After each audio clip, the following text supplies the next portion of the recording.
I'm one of the henchmen in David Caddy's notorious Stourpane gang. Those of you who've read Tears in Defence 80 will perhaps have read David's editorial, which is about bridges, which was also the theme of one of our workshops some weeks ago. And when I was thinking about what to write on this particular theme, knowing that other people in the workshop would be thinking of subtle and metaphorical ideas around bridges, I found all I could think of was the three billy goats gruff. And I'm a troll, foldy roll, and under the rickety bridge. Anybody who can remember children's favourites will know what I'm talking about. So I attempted to write a prose poem. It ended up being perhaps more of a flash fiction, and the troll would not leave me alone. So this might have been called the Suspension Bridge, but it's actually called the Suspense Bridge. I came to the bridge, but partially prepared, with barely the toll for the troll, and barely the brain to consider its significance. Clearly, I was in need of some education. But I'd heard that the troll was taciturn, and not a gown or a mortarboard to be seen. Over on the other side of the Great Divide, shapes shifted constantly.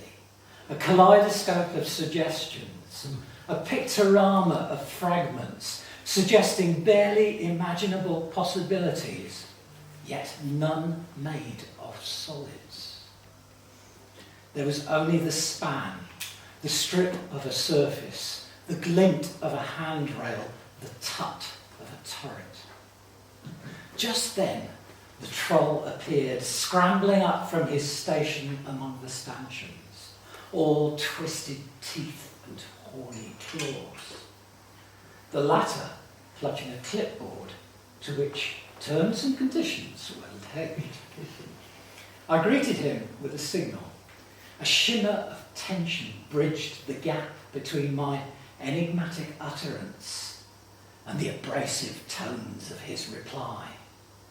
I placed a coin I'd earned by shining shoes on the worn leather surface of his palm and awaited the nod.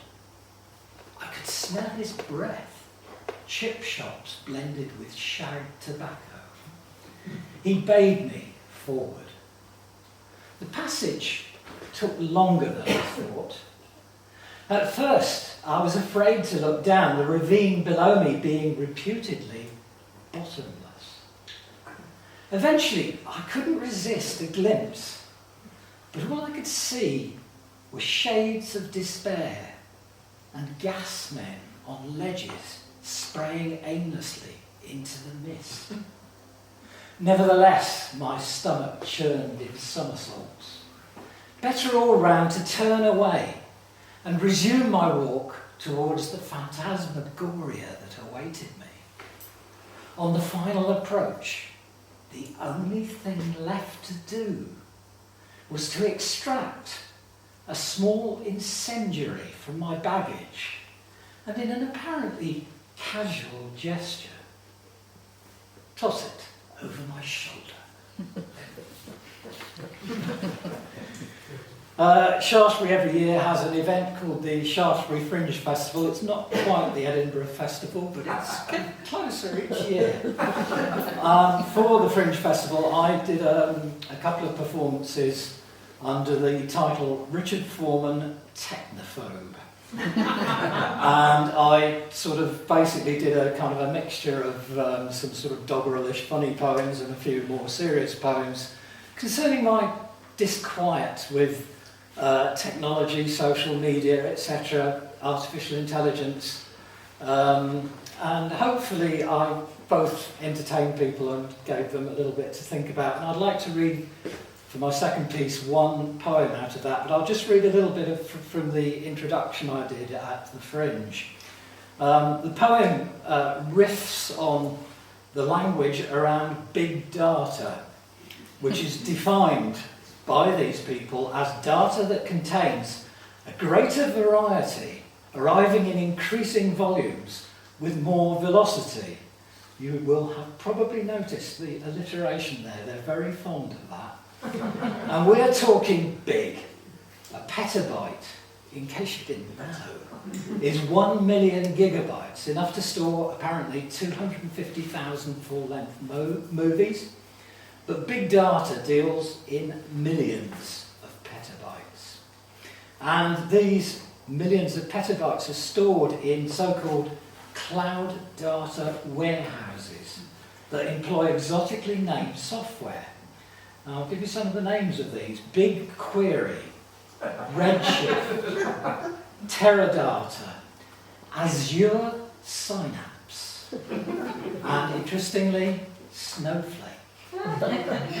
So these, as much as human beings, I address in my poem Process. Teamed up and togged up, data miners dig in with their petabyte shovels, hacking analytics, sifting through storage. Their helmet-mounted torches cast rays into endless volumes, teasing out trends and picking up patterns.